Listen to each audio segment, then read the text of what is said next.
So MHT CET 2026 चा second attempt, final attempt काही दिवसांवरच आहे. शिफ्टच्या डेट अनाउन्स झालेले आहे. प्रत्येकाला टेन्शन आहे, सर माझा टेस्टमध्ये स्कोर वाढत नाही, सॅच्युरेट झालाय. पहिला अटेम्प्ट आणि दुसरा अटेम्प्ट यामध्ये जो गॅप होता त्याचा आता वेळ संपत आलेला आहे. अभ्यास जेवढा म्हणावा तेवढा झाला नाही, अजून कॉन्फिडन्स येत नाही. सर पेपर टफ येईल का, टफ आलं तर माझं काय होईल, सर मी ड्रॉप घेऊ का, असे खूप साऱ्या गोष्टी तुमच्या मनात चालू आहे. त्यासाठी सगळ्यात पहिले एक गोष्ट लक्षात घ्या की फर्स्ट अटेम्प्टला जेव्हा 4-5 दिवस होते ना पेपरला, तेव्हा पण तुला हेच वाटत होतं जे आता वाटतंय. तो जी एक्झामची एन्झायटी आहे ना, ते part and parcel of the process आहे. ते तुला एकट्याला होत नाही, ते सगळ्यांना होतं. आणि हे जे आहे ना ते अपियर करतं, अपियर. तुम्हाला एक गोष्ट सांगतो, तुला जर म्हटलं की उद्या सकाळी 10 वाजता किंवा उद्या सकाळी 7 वाजता तुम्हाला 10 किलोमीटर पळायचंय, तर जसं 6:30 वाजतील किंवा 6:45 वाजतील ना, तेव्हा माइंड काय करेल, तुम्हाला कारण द्यायला सुरू करेल की कशाला पळायचंय, जाऊ द्या नंतर पळू. अच्छा पळता पळता काही झालं तर काय, मध्येच 5 किलोमीटर नंतर चक्करून पडलो तर काय. आणि जसं जसं तुम्ही पळत राहाल तसं तसं ते अजून थॉट्स जे आहेत ना ते ओव्हर पॉवर करायचा प्रयत्न करतील. याचा अर्थ रियालिटी ती आहे असं नाहीये. माइंड आपल्याला दाखवत असतं की रियालिटी ती आहे. माइंडला कधी पण कष्ट करायला आवडत नाही, कारण बॉडी ही माइंडला कंट्रोल करते, जेव्हा की उलटा असायला पाहिजे, माइंडनी बॉडीला कंट्रोल करायला पाहिजे. सो तुम्हाला जी एन्झायटी येते की माझा पेपर कसा जाईल, काय जाईल, त्यांनी काही फरक पडत नाही. तुमचं जे प्रिपरेशन झालंय ना त्याच्यावर तुम्ही विश्वास ठेवा. आता जेव्हा काही कमी दिवस राहिले त्याच्यामध्ये जास्त कॉन्टेंट कव्हर करणं किंवा सर टेस्टमध्ये मार्क्स वाढत नाही म्हणून त्याचं टेन्शन घेणं, हे बंद करा. कारण तुमच्या टेस्टच्या मार्क्सचा आणि सीईटीच्या मार्क्सचा डायरेक्ट संबंध नाहीये. आहे प्रोपोर्शनॅलिटी आहे. मी असं म्हणत नाहीये की 80चा विद्यार्थी डायरेक्ट 140ला जाईल, बिलकुल होणार नाही. की ज्याला जे आता टेस्टमध्ये 80 पडताय ते सीईटीला 140 पडतील, तसं होणार नाही. पण काय गेम आहे इथे समजून घ्या. सपोज माझा स्कोर आहे 100 आणि मी त्या दिवशी थोडं पॉझिटिव्ह माइंडसेट ठेवला, ठीक आहे, फिजिक्सचे 2-3 क्वेश्चन जास्त सॉल्व्ह झाले, केमिस्ट्रीचे 2-3 क्वेश्चन जास्त सॉल्व्ह झाले, मॅथ्सचे 4-5 क्वेश्चन जास्त सॉल्व्ह झाले. सो टोटल माझा एक 15-16 मार्कांनी जर स्कोर वाढला, 15-16 नाही 7-8 मार्कांनी जरी वाढला, तरी सुद्धा तुमच्या ऍडमिशन्समध्ये खूप मोठा इम्पॅक्ट पडणार आहे. तुमच्या ब्रांचमध्ये अपग्रेडेशन होऊ शकतं, तुमच्या कॉलेजमध्ये अपग्रेडेशन होऊ शकतं आणि त्याचा मग पुढे प्लेसमेंट आणि ओव्हरऑल तुमच्या करिअरशी संबंध आहे. म्हणजे आता शेवटी बेटा आपल्याला पॉझिटिव्हिटी मेंटेन करणं खूप आवश्यक आहे. नॉलेज तुम्ही एका लेवल नंतर वाढवू शकत नाही आता, कारण जेवढं वाढवायचं होतं तेवढं वाढलंय. ज्यांची लेट शिफ्ट आहे त्यांनी नॉलेजवर काम करू शकता, मधले शिफ्ट आहे त्यांनी काम करू शकता. जे अर्ली शिफ्टवाले आहेत त्यांनी घाबरायचं कारण नाही की सर आम्हाला वेळ नाहीये. बेटा वेळेचं काही नाही ना, ते तर सगळ्यांनाच होतात, सगळ्यांनाच तेवढा वेळ.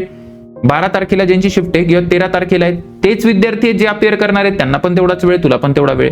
म्हणजे जरी सगळ्यांचं नॉलेज कमी आहे ना, आणि तुझा पर्सेंटाईल जो निघणार आहे तो फक्त 13 वाल्याशी निघेल. 13 ती पर्टिक्युलर शिफ्ट, 12 ती पर्टिक्युलर शिफ्ट, म्हणून त्याचा काही इश्यू नाही. आणि सर माझं सिलेक्शन नाही झालं तर काय, झालं तर काय, मग मी ड्रॉप घ्यायला पाहिजे का, हे सगळ्या गोष्टी जे आहेत ना हे पळवाट आहेत. Please try to understand. Mind जे आहे ते तुम्हाला घाबरवतं, माइंड जे आहे ते तुम्हाला वेड्यात काढतं. म्हणून ते जर थॉट्स आले ना तर त्याला तसं बघा की हा एक थॉट आहे. जसं नदीमध्ये नदीच्या किनाऱ्यावर तुम्ही बसला तर एक प्रवाह चालतो. तो प्रवाह जो आहे पाण्याचा, ते जे पाणी आहे ते फक्त असं एक त्या टाइमला आपल्याला दिसतं, त्याच्यानंतर परत एक दुसरा प्रवाह, परत एक तिसरा प्रवाह. म्हणजे हे जे आहे ना फ्लो ऑफ रिव्हर जो आहे तो कंटिन्युअस चालू राहतो. आपण फक्त त्याच गोष्टीला पकडून बसलो तर मग तो अजून जास्त इंटेन्सिफाय होतो आणि आपल्याला नुकसानदायक ठरतो. मग आता तुम्ही शेवटी काय करायला पाहिजे, तर कॉन्फिडन्स जर तुम्हाला बूस्ट करायचा असेल, जो की तुम्हाला शेवटच्या अटेम्प्टला खूप म्हणजे कामात येईल, सगळ्यात पहिले जे तुम्ही केलंय ना त्यालाच परत परत करा. ज्या टाईपचे क्वेश्चन तुम्ही केलेत, जे चॅप्टर्स तुम्ही केले त्याला परफेक्ट करा, टेस्ट द्या, ठीक आहे. अच्छा, आणि जे क्वेश्चन्स आहेत त्याच्यात पण 20-25 PYQ असतील, रिपीटेड PYQ असतील, त्याच्यावर भर द्या. त्याच्यानंतर टेस्टकडे फोकस करा.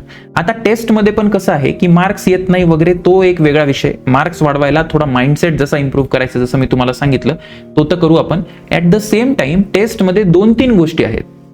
सगळ्यात पहिले ना टेस्ट देताना, जसं मी आता पहिले मॅथ्स पासून सुरू, फिजिक्स केमिस्ट्री पासून सुरू केलं, सपोज केमिस्ट्री पासून सुरू केलं, नंतर फिजिक्सला गेलो, तर जे टफ क्वेश्चन्स आहेत, सपोज मला माहिती आहे ओव्हरऑल, मला माहिती आहे की यार नाही म्हणजे माझा स्कोर जो आहे तो 100 110 आहे, कोणाचा 90 आहे, कोणाचा 80 आहे. ठीक आहे, तर यू नो दॅट की तुम्ही 150ला तर जाऊ शकत नाही. ठीक आहे, खूप डिफिकल्ट आहे ते जाणं. मग तुम्हाला जर आधीपासूनच माहिती आहे तर माइंडसेट क्लिअर ठेवा ना, की मला 200 पैकी 200चा पेपर तर अटेम्प्टच करायचा नाही. तुम्ही 150चा जरी पेपर अटेम्प्ट केला आणि इमानदारीने काम केलं तर 110 पर्यंत पडू शकतात, पडतील ना 110 पर्यंत. आणि जे 50 मार्क आहे जे तुम्ही सोडता आहात तर ते सोडत नाही, त्याला काहीतरी तुम्ही एलिमिनेशन वापराल, काहीतरी तुक्का वापराल, है ना. एलिमिनेशनची स्ट्रॅटेजी दिली ते यूज कराल. म्हणजे मला काय म्हणायचंय, तुमचे 50 मार्क तिकडे गेले पण तुम्हाला त्याचा वेळ मिळाला. त्या वेळेला 150 पैकी जे तुम्हाला मार्क्स मिळतील ना तिथे अॅक्युरेसी वाढेल, प्रेशर कमी होईल. आपला प्रॉब्लेम काय होतो माहिती का, आपण पेपर बघितल्यानंतर जो टफ क्वेश्चन आहे त्या टफ क्वेश्चनच्या मागे लागतो आणि तो टफ क्वेश्चन काय करतो ना, जेवढं तेवढं येतंय तुला फिजिक्स ना ते पण तुला अवघड वाटायला लागतं पुढे. That is the biggest problem. So आता तुम्ही ना टेस्टमध्ये हे इम्प्लिमेंट करून बघा की टफ क्वेश्चन दिसला तर काहीतरी रॅन्डम मारायचं आणि पुढे निघायचं, काहीतरी लॉजिक बघायचं, पुढे निघायचं. जे तुम्ही बघितलेले क्वेश्चन आहे, जे तुमच्या माइंडला इझी वाटतंय फक्त तेवढे करायचे. पण जे इझी वाटतंय, please note down this point, जे इझी वाटतंय, जे मीडियम आहे, जे बघितलेले क्वेश्चन्स आहेत त्याला वेळ जास्त द्यायचा, कारण तुम्हाला अॅक्युरेसी जास्त पाहिजे. जर मी एखादा पोर्शन सोडतोय पेपर मधला तर मला अॅक्युरेसी जास्त पाहिजे. तर हे एक झाला टाइम मॅनेजमेंट आणि स्मार्ट अटेम्प्ट कसा करायचा त्याबद्दल मी तुम्हाला सांगितले. नंबर 2, जसं रिपीटेड पीवायक्यू आणि पीवायक्यू आहे. आता हे का करायचं, हे यासाठी करायचं कारण सीईटी काय करते, सेकंड अटेम्प्टला सुद्धा मी तुम्हाला गॅरंटेड सांगतो की पीवायक्यूज रिपीट होतील. त्याचं कारणच असं आहे सिंपल की पीवायक्यू आहे ना खूप एक्झॉस्टिव्ह क्वेश्चन्सचा म्हणजे एक सेट आहे. म्हणजे आज जवळजवळ तुम्ही बघायला गेलं तर 5 इयर पीवायक्यू जर सीईटीचेच नुसते बघायला गेले तर they are more than 3000 for entire physics. आता 3000 क्वेश्चनच्या सेटच्या बाहेर अजून सीईटी काय बनवणारे क्वेश्चन्स. जेईचे क्वेश्चन तर जास्त टाकू शकत नाही कारण त्या तुम्हाला लिमिटेड टाइम फ्रेम मध्ये करावं लागतात. आणि जर 5-6 क्वेश्चन नवीन आले तरी पण आपल्याला ते करायचेच नाहीये ना. मी काय म्हणतोय, जर तुम्ही असे विद्यार्थी असाल की तुम्हाला माहिती की यार 40+ जाणं माझ्याकडनं अवघड आहे, तर तसंही तुला टेन्शन घ्यायची गरज नाही. ठीक आहे. सो मी काय सांगायचा प्रयत्न करतोय की 2025चे पीवायक्यू करा, तिथून रिपिटेशनचे चान्स आहे. रिपीटेड पीवायक्यू करा, तिथून पण रिपिटेशनचा चान्स आहे. आणि सगळ्यात महत्वाचं म्हणजे टेस्ट आणि या दोन्ही गोष्टी द्यायच्या, बस. याच्या पलीकडे काही करायचं नाही. तुम्हाला जर वाटत असेल एखादा चॅप्टर सुटला किंवा एखादा कन्सेप्ट तुम्हाला येत नाही तर ते पकडू नका, जे येतंय त्याच्यावर फोकस करा. माइंडला आहे ना थोडंसं तुम्ही स्वतःच्या म्हणजे माइंड काय गेम करतं ना हे तुम्ही ओळखणं शिका. जर तुम्ही सपोज फिजिक्समध्ये तुम्हाला वेव्ह ऑप्टिक्स येत नसेल, पण हे पण तर सत्य आहे ना की तुम्हाला हीट सेक्शन येतो, हे सत्य आहे की तुम्हाला सेमीकंडक्टर येतं, हे सत्य आहे की तुम्हाला एसी येतो, ऑसिलेशन येतो, फ्लुइड येतो, रोटेशनल येतो.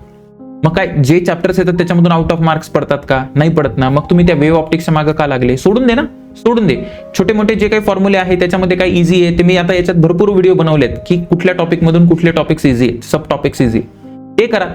ते नाही जमलं तर बाकी टॉपिक्स कडे परत रिव्हिजन करा. ठीक आहे.